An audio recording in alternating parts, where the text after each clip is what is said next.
광주 MBC 라디오 칼럼. 라디오 칼럼은 여러 전문가들의 의견을 통해 한국 사회의 방향과 광주 전남의 미래 비전을 찾는 시간입니다. 오늘은 아베노믹스의 공과라는 주제로 초당대학교 박종구 총장과 함께합니다. 일본어의 선장이 8년 만에 아베 신조에서 스가 요시히데로 바뀌었습니다.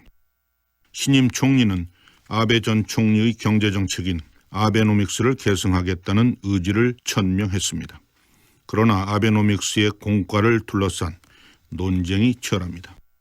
아베노믹스는 성장과 개혁에 방점을 둔 정책으로 세 가지 화살로 구성되어 있습니다. 확장적 통화정책, 적극적 재정운영, 구조개혁이 그것입니다. 잃어버린 20년으로 상징되는 침체된 일본 경제를 살리겠다는 과감한 승부수였습니다. 평가는 상반됩니다.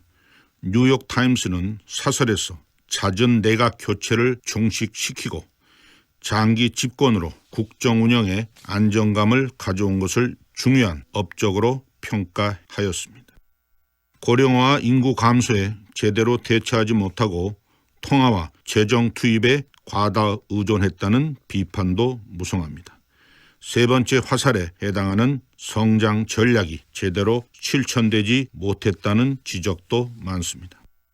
수출, 일자리, 기업 수익성 측면에서는 상당한 성과가 있었습니다. 1985년 프라자 합의로 엔화 가치가 급등하면서 성장의 엔진인 수출 경쟁력이 크게 떨어졌습니다. 발권력을 동원해 인위적으로 엔저를 유도해 수출과 경기를 살렸습니다. 전기기기, 수송전기 등 제조업이 부활을 견인했습니다. 토요타, 히타치 등 주력 기업의 실적이 크게 호전되었습니다. 법인세율 인하, 산업 경쟁력 강화법 제정, 국가 전략 특구 도입 등이 일조했습니다.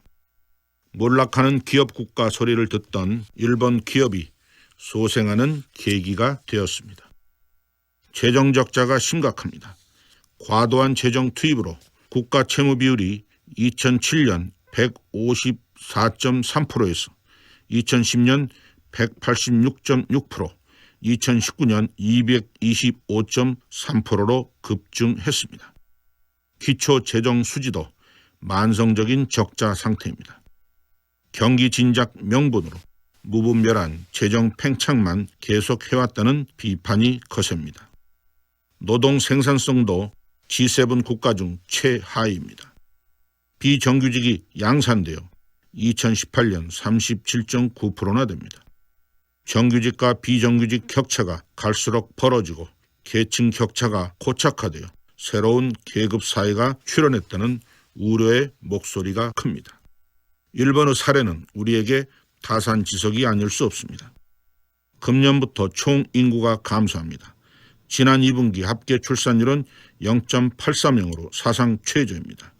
저출산, 고령화 대응은 포스트 코로나 시대 한국 경제의 최대 과제입니다. 박종구 총장은 교육과학기술부 2차관을 역임했고 인재 한 명이 수만 명을 이끌어간다는 신념으로 창의적인 지역인재 육성을 위한 다양한 활동을 하고 있습니다.